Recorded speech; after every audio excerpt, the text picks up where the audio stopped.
ఏం నేర్చుకోవాలి చెప్తారు ఫస్ట్ పిల్లలు వింటే ఏమొస్తుంది? విషయం తెలిస్తే ఏమొస్తుంది? మాట్లాడేస్తుంది, విషయం తెలుస్తుంది, చర్చించేస్తుంది. ఎవరైనా తప్పులు మాట్లాడితే మీరు సవరించగలుగుతారు. అలా కాదు ఇలా కదా. మరి అలాంటి స్టేజ్కి వెళ్ళాలి అంటే ఇప్పుడు పిల్లలకి మంచి గ్రాఫిక్ పవర్ ఉంటుంది, జ్ఞాపకశక్తి బాగుంటుంది. ఎక్కడన్నా వింటే మనం ముసలాళ్ళు అయినా కూడా అరే నేను చిన్నప్పుడు ఇది నేర్చుకున్నా కదా అని గుర్తుంటుంది. ఇప్పుడు మీరు టేబుల్స్ నేర్చుకున్న టేబుల్స్ మర్చిపోతారా? మర్చిపోరు. ఎవరికి చెప్తారు? ఎవరు చెప్తారు? మీరు పెద్దవరినాక ఏమైతే బాగా పెద్దవరినాక ఏమంటారు? ఏమంటారు? ఓల్డ్ ఏజ్ వాళ్ళని ఏమంటారు? ముసలోళ్ళు అంటారు కదా. ముసలోళ్ళు అయినాక నానమ్మలు అమ్మమ్మలు తాతలు అయిన తర్వాత కూడా మీరు చెప్పగలుగుతారు కదా. అన్ని సంవత్సరాల గ్యాప్ వచ్చినా కూడా చెప్పగలుగుతారు. దానికి కారణం ఏంటి? జ్ఞాపక శక్తి. దానికి ముందు వినడం కదా. ఎప్పుడు టీచర్స్ సందేశం ఇచ్చినా ఈ బడి కాదు మీరు ఏ బడికి పోయినా కూడా వినడం నేర్చుకోండి. పక్క వాళ్ళు వింటలేరు కదని చెప్పి మన అందరం నేను కూడా వినాలి అనుకోవాలి కదా. ఇప్పుడు నేను చెప్పేది ఏంటి అంటే ఇంతవరకు టీచర్లు అన్ని విషయాలు చెప్పారు, నేను మాత్రం వినలేదు. ఏం చెప్పారో మీరు చెప్పాలి, నేను వినలేదు. ఎందుకంటే నేను మాట్లాడుతున్నాను. మీకు ఈరోజు ఏ కార్యక్రమం జరుగుతుంది చెప్పండి, మాట్లాడాలి. ఇక్కడ నా స్పీచ్ ఎట్లుంటుందంటే మీ దగ్గర నుండి నాకు ఆన్సర్స్ వస్తూనే ఉన్నాయి. నేను ఒక్కరిని మాట్లాడాను. రిపబ్లిక్ డే అని ఇంగ్లీష్లో, తెలుగులో ఏమంటారు? రాయడం వచ్చా? అది వచ్చా? గణతంత్ర దినోత్సవం. ఇంకోటి ఏంటి? ఈ రెండింటికి తేడా ఏంటిదో టీచర్స్ చెప్పారు కదా. మీరు మాట్లాడితే నేను సైలెంట్ ఉంటాను, మీరు సైలెంట్ ఉంటే నేను మాట్లాడతాను. మీరే మాట్లాడరు, ఇక మీరిద్దరు మాట్లాడరు, నేను సైలెంట్ ఉంటాను. రెండు ఫెస్టివల్స్ జరుపుకుంటామని చెప్పారు కదా కదా.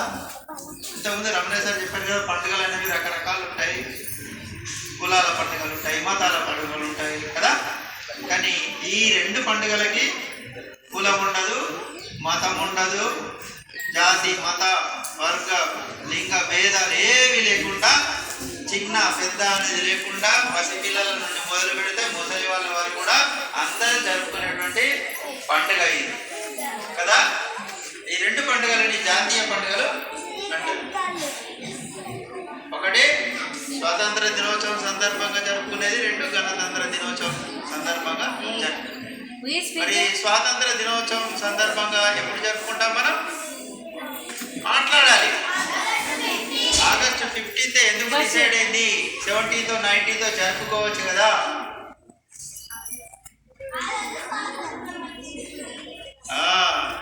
స్వాతంత్రము ఎవరి నుండి వచ్చింది? చెప్పింది కదా నజమా మేడం అని క్వశ్చన్స్. బ్రిటిష్ వాళ్ళు ఎందుకు వచ్చారు?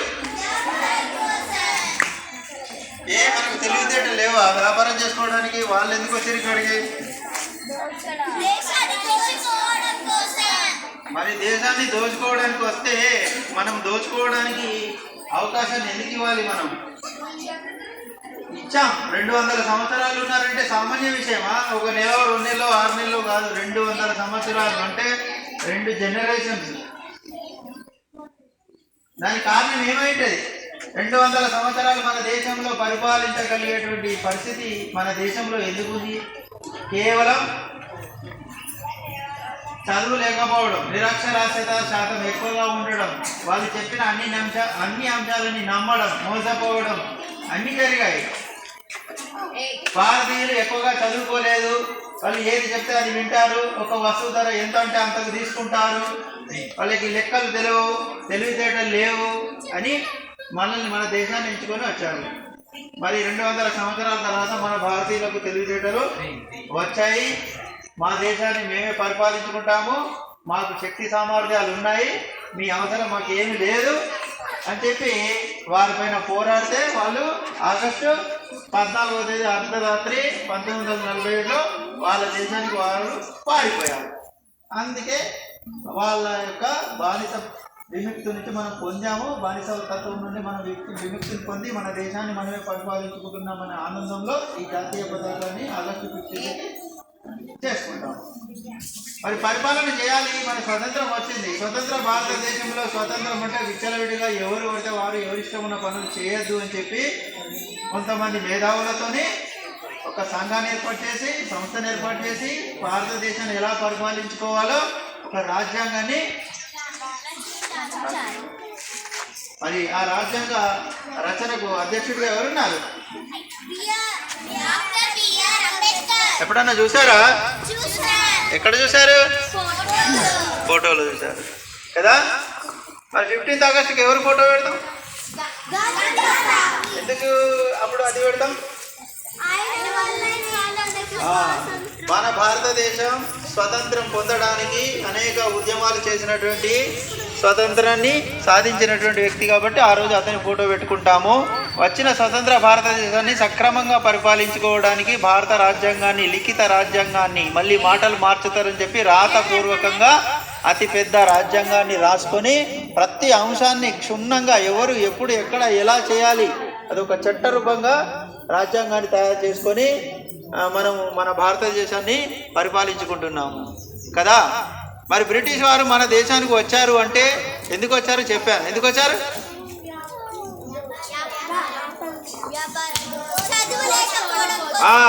మరి అలాంటి పరిస్థితి భవిష్యత్తులో రావద్దు. ఈరోజు ఆ కాలంలో బ్రిటిష్ వారు వచ్చారు, మళ్ళీ అమెరికా వాళ్ళు కూడా వచ్చే అవకాశాలు ఉన్నాయి. ఆల్రెడీ వస్తున్నారు. విదేశీ కంపెనీలన్నీ మోజుల పడి మన భారతీయులే అప్పుడేమో విదేశీయులు వెలగొట్టినాము, ఇప్పుడు విదేశీయులను ఆహ్వానిస్తున్నాము.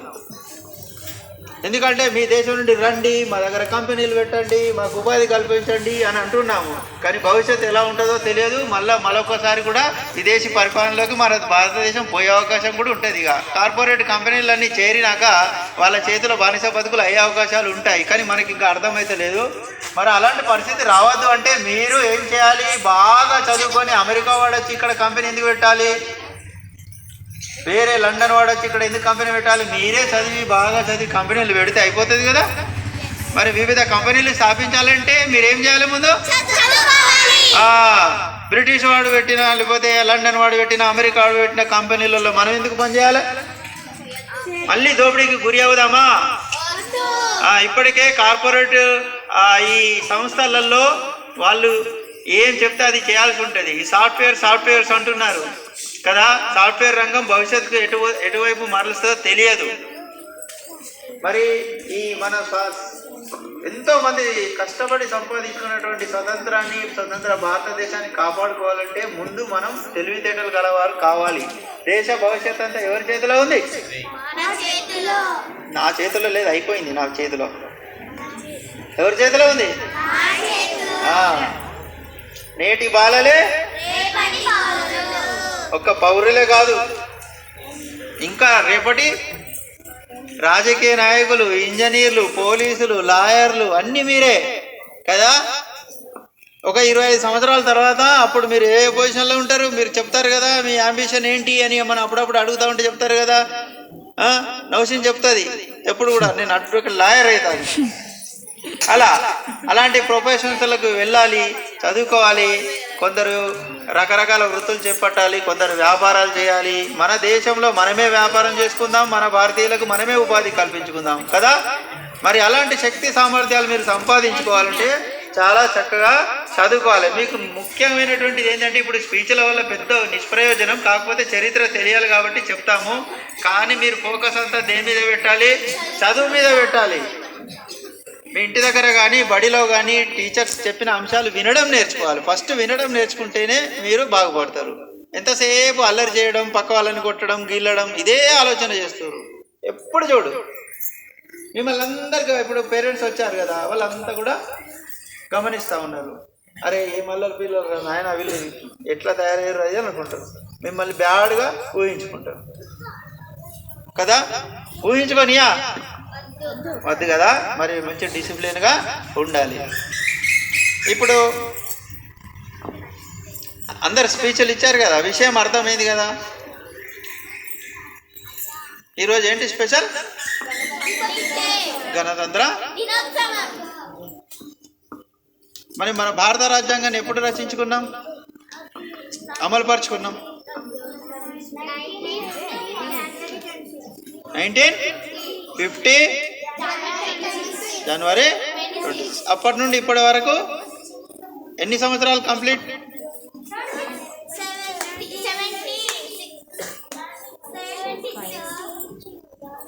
75 అయిపోయినాయి. ఇప్పుడు 76వ దినోత్సవం కదా.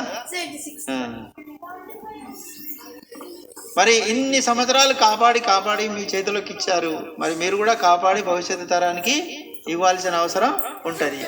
అలాంటి భారత రాజ్యాంగంలో అనేక అంశాలు పొందుపరిచాయి. హక్కులు ఉన్నాయి, విధులు ఉన్నాయి, బాధ్యతలు ఉన్నాయి.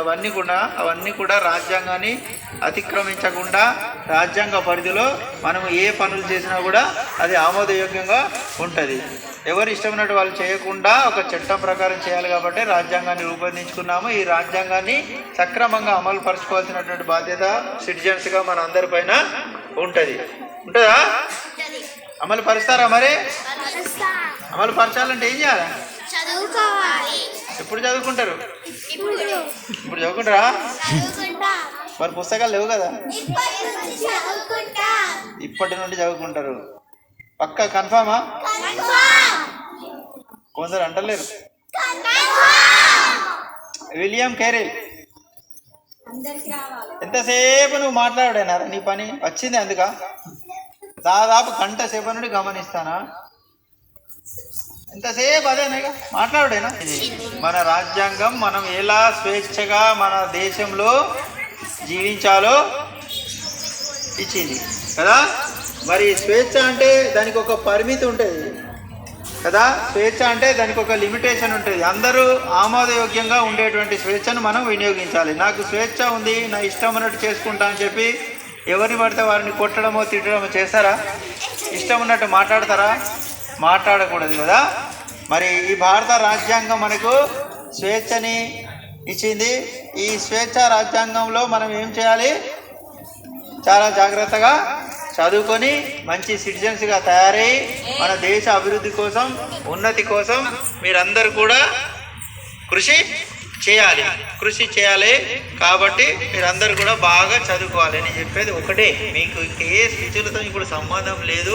చక్కగా చదువుకోండి. చదువుకోవాలంటే వినడం నేర్చుకోండి, విషయాలు తెలుసుకోండి. తర్వాత ఏ విషయాలు అర్థం కాకపోయినా ఉపాధ్యాయులను వినియోగించుకోవాలి, చక్కగా చదువుకోవాలి. దాని మీదనే ఫోకస్ పెట్టాలి. తర్వాత ఇంకొకటి టైం పంక్చువాలిటీ అనేది మస్ట్ నేర్చుకోవాలి. సమయ పాలన అనేది అందరూ నేర్చుకోవాలి. ఉండలేరు, సమయం పాటిస్తలేరు. చాలామంది ఒక 25% రోజు లేట్ వస్తుంది. అది రైటా రాంగా? మరి రాంగ్ అని తెలిసినప్పుడు దాన్ని ఎందుకు ఇంప్లిమెంట్ చేస్తున్నారు? రాంగ్ అంటున్నారు. మరి రాంగ్ అన్నప్పుడు దాన్ని కరెక్షన్ చేసుకోవాలి కదా. ఎందుకు చేసుకోవడం లేదు? ఒకసారి మార్పు కోరుకుంటే మార్పు అనేది ఎక్కడి నుండి రావాలి? మన నుండే రావాలి. ప్రతి ఒక్కరూ నేను మార్పు కోరుకోవాలి అని ఎవరికి వాళ్ళు అనుకోవాలి. మీరు మారితే మీ పేరెంట్స్ కూడా మారుతారు. నేను స్కూల్కి టైంకి వెళ్ళాలి ఎట్టి పరిస్థితుల్లో అని మీరు మారారనుకోండి, మీ పేరెంట్స్ని మోటివేట్ చేస్తారు. మీ పేరెంట్స్ కూడా మార్పు కోరుకుంటారు. అరే పిల్లవాళ్ళు సమయానికి బడికి పోతా అన్నప్పుడు మనం కూడా పంపించాలి కదా, బాధ్యత ఉండాలి కదా అని చెప్పి వాళ్ళు కూడా మారుతారు.